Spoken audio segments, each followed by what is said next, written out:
Hello and welcome, ladies and gentlemen.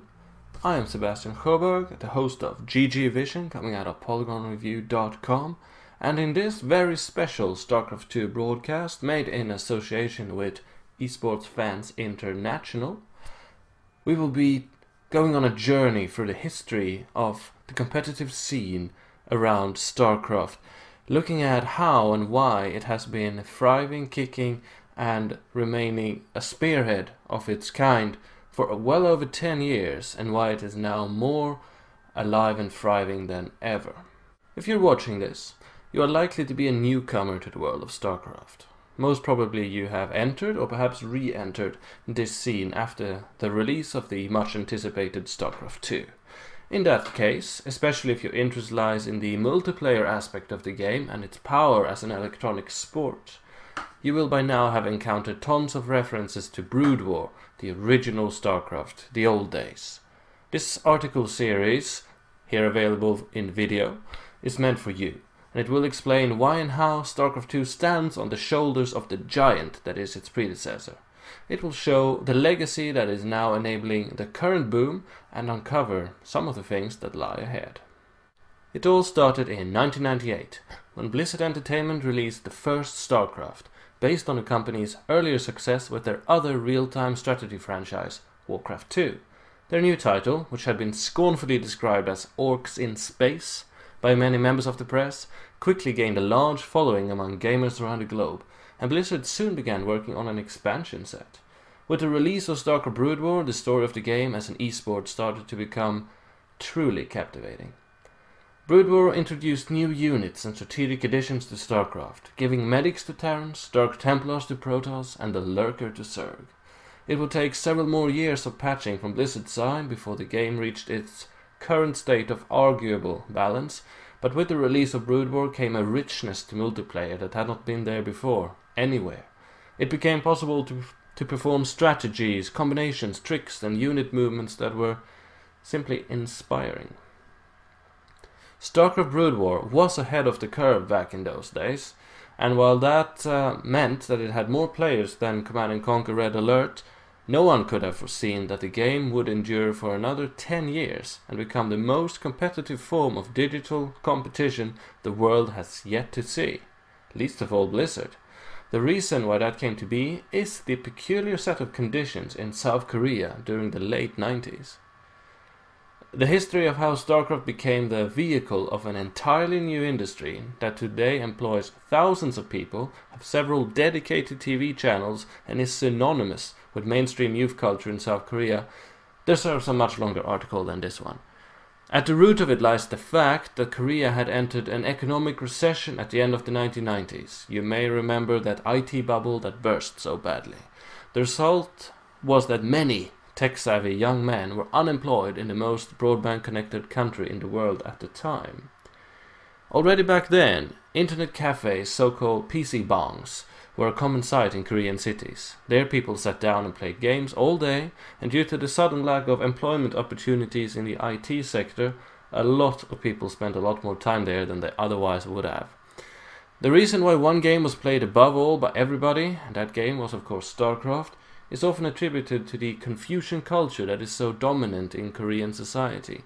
In other words, in Korea you do what your friends are doing and play the same game as they, unlike in Western culture where allegedly individualism is more promoted, which leads to more diversity in consumer patterns. But no matter the reasons, StarCraft Brood War was the unrivaled favorite game in all PC bongs throughout South Korea. Naturally, some gamers were better than others, and quickly there were entrepreneurial cafe owners who saw how lesser good players gathered behind the computer of someone who was considered better just to watch him play. By putting two such players on a makeshift stage and a projector in front of the audience, it was possible to make this into something of a spectator event and earn a few extra bucks.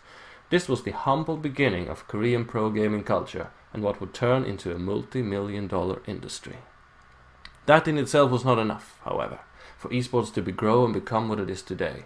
In order to make this fledgling subculture into a huge phenomenon, which within a couple of years would sell out stadiums, a messiah was needed. Or rather, an emperor.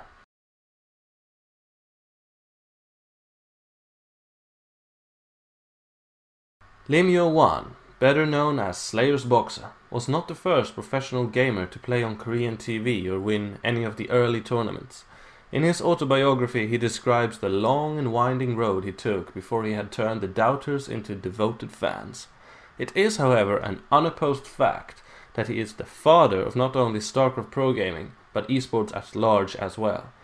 Now, some readers may question that, as the Western esports scene in other game genres have grown big without having anything to do with either Brood War or some Korean guy. Whilst that is true, it remains clear that the infrastructure and mainstream acceptance of esports that have flourished in Korea for years is vastly greater than anything that exists elsewhere, period. In making that happen, no single person has had a greater influence than Lim Yo-wan.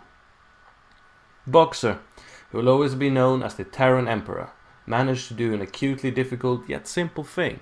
He captured the hearts of those who saw him play. By utilizing the full capacity of the strategic opportunities offered to him by the game of StarCraft, he played with flair and style, using creativity itself as a weapon against his opponents. Unlike any other, he made it fun to watch StarCraft being played, and he still does. The rest is history. Skipping ahead the better part of a decade, we arrive at the present and the early days of StarCraft 2. In North America, Major League Gaming has held 3 major esports events during 2010 in Raleigh, Washington DC and Dallas, where StarCraft 2 has proven its rising popularity time and again. Both in Europe and the US, the Intel Extreme Masters tournaments have had the same effect, and many others like it. Across the internet, the interest for StarCraft 2 has exploded ever since the launch of its beta test earlier in the year. On YouTube, people have been making sports commentaries of Korean StarCraft TV for years, and before the sequel came out, it was considered major to have 10,000 subscribers on such a channel. Now, the most popular StarCraft 2 broadcasters are working their way to 500,000 followers and is commonly receiving 6-figure views on their content. Less than a year ago, these StarCraft YouTubers did it only for the passion, but now it is more than possible to do it also for the money. The future is here.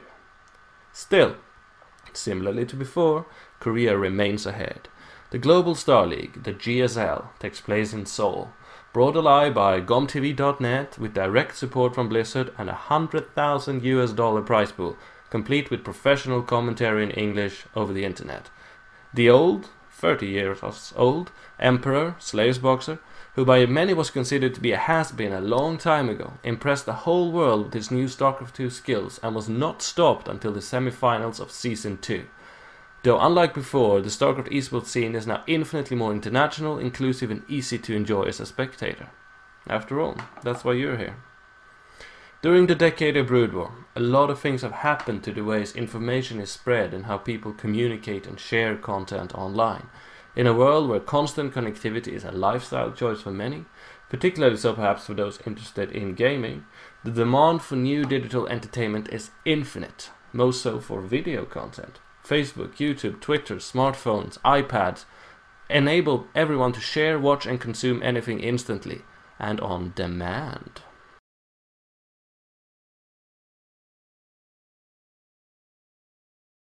Given the extremely low costs for distributing videos, such as StarCraft 2 matches with commentary, on YouTube, and the comparably extremely high demand for such, this makes it possible for thousands of content makers to create material that will find viewers. Similar margins would never exist in traditional TV broadcasting, where everything costs so much more. Via YouTube and distribution platforms like it, people can afford to make videos out of the sheer passion for doing so, and some manage to make a more than healthy living out of doing just that. In this environment, where the internet has seamlessly integrated itself into so many people's lives, esports can and do thrive.